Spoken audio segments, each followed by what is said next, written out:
You built a real store, with real products people want. So why is your best seller out of stock while your cash sits frozen in items nobody buys? Stockouts cost you the sale and often the customer for good, and overstock traps the money you need to grow. In this video I'll show you the simple forecasting system I set up so you stop running out of winners, stop over-ordering losers, and free up the cash hiding in your stockroom. Start by measuring sell-through, the percent of stock you actually sold in a period. Calculate it per product each month. Units sold, divided by units you had available. Anything selling through above 70 or 80% is a winner. You should never run dry. Anything stuck under 40% is tying up cash and shelf space. You cannot forecast what you have never measured, and most owners are shocked when they see how much money sits in the bottom 20% of products that barely move.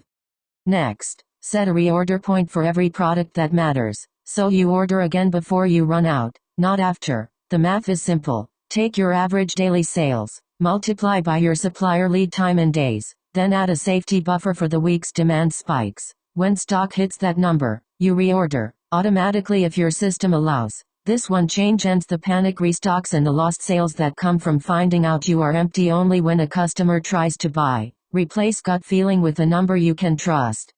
Now forecast forward. Pull at least 12 months of sales history so you can see real patterns, not last week's noise. Adjust for seasonality, so you are not caught short before your busy quarter, and account for any promotion that will spike demand. Plan your purchasing 2 to 3 months out, because that is usually when your supplier and shipping lead times land. A forecast does not need to be perfect. It just needs to be better than ordering the same amount every time and hoping, which is what drains the bank account.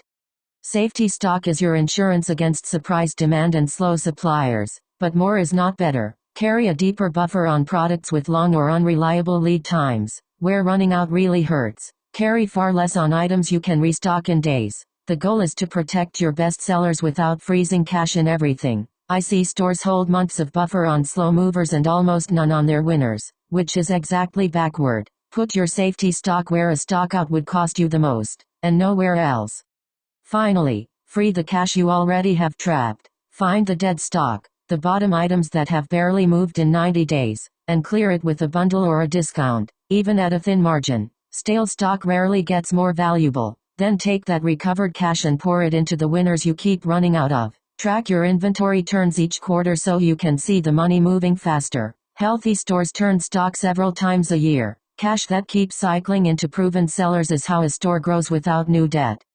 Here is your first move. Rank every product by sell-through and set reorder points on your top 20 sellers this week. That alone prevents the stockouts that cost you the most. If you want me to find where your stock and cash are slipping away, I run a 72-hour audit for $497 and hand you the numbers. If you want the full forecasting system built, I do that in a 14-day sprint that starts at $3,500. Subscribe, because next week I take a real store and fix it start to finish.